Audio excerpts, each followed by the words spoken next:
دوسری آیت مفتی صاحب نے جو پیش کی وہ سورۃ المائدہ کی آیت نمبر 117 ہے، انما ولیکم اللہ ورسولہ والذین آمنوا الذین یقیمون الصلاۃ ویؤتون الزکاۃ وهم راکعون.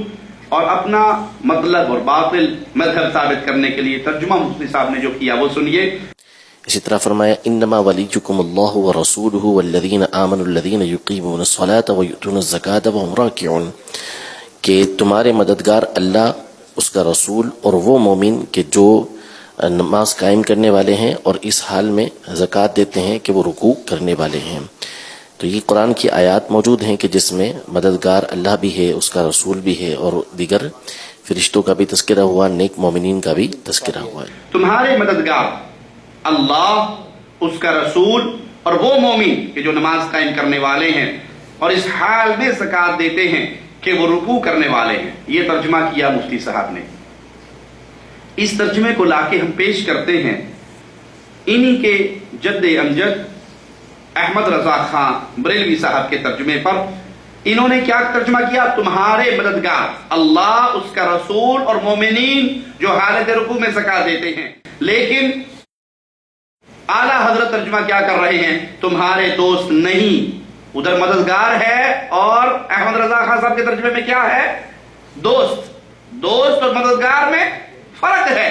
تمہارے دوست نہیں مگر اللہ اور اس کا رسول اور ایمان والے کہ نماز قائم کرتے ہیں اور زکوٰۃ دیتے ہیں اور اللہ کے حضور جھکے ہوئے ہیں.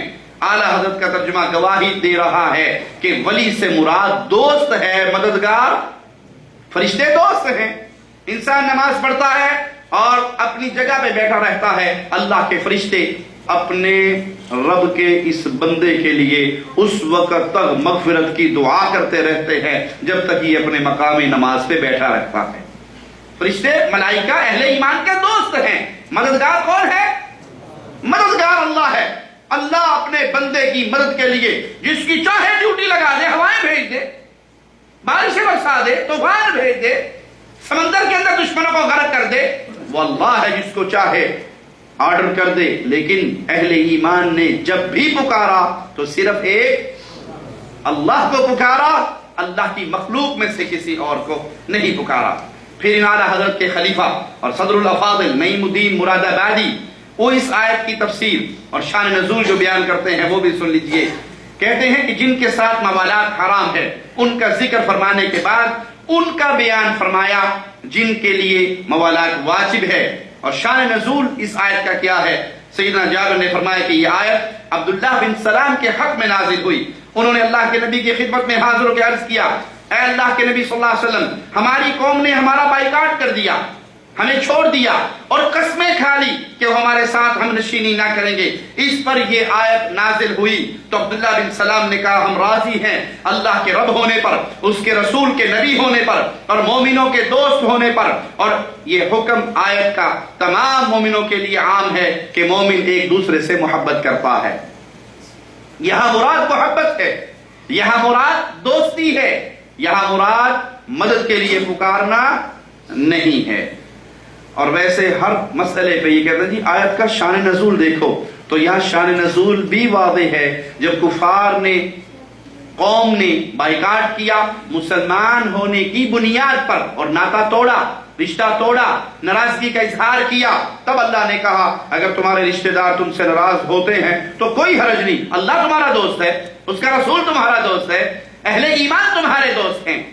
پیارے بھائیو، یہاں پہ یہ درس بھی ملتا ہے تاریخ کے جس دور میں بھی توحید کی دعوت کو گلے سے لگاؤ گے سامنے سے آپ کو پھولوں کی پتیاں، جی پھولوں کے ہار، واہ واہ واہ واہ ویلکم کے نعرے، جی گالیاں پڑیں گی، قوم بائیکاٹ کرے گی، قوم گھر سے نکالے گی، معاشرہ آپ کے خلاف کھڑا ہوگا.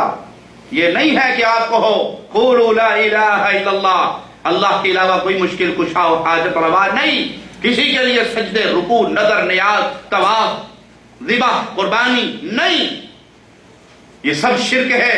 ہم ایک اللہ کے علاوہ کسی کو نہ مدد کرنے پر قادر مانتے ہیں، نہ اس اللہ کی عبادت میں کسی اور کو پارٹنر مانتے ہیں. آپ کھل کے رب کی توحید بیان کریں اور پھر آپ کی صندوقڑی میں کوئی ووٹ بھی ڈال جائے؟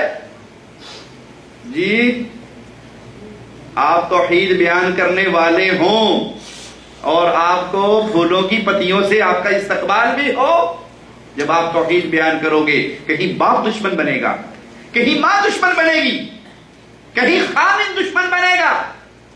میں ایسی مواحدہ بہنوں کو جانتا ہوں، اللہ ان کو استقامت دے کہ انہوں نے توحید کو سمجھا، اپنے خامندوں کو پیغام توحید دیا تو انہوں نے ان کو طلاق دے دی، گھروں سے نکال دیا، بچوں کو چھوڑ دیا کہ تم اگر اس منہج پہ اس راستے پر چلو گی تو ہم تمہارا کوئی فرض نہیں ادا کریں گے بلکہ تمہیں اپنے گھر سے نکال دیں گے، اور انہوں نے گھروں سے نکلنا پسند کر لیا، شرک کرنا پسند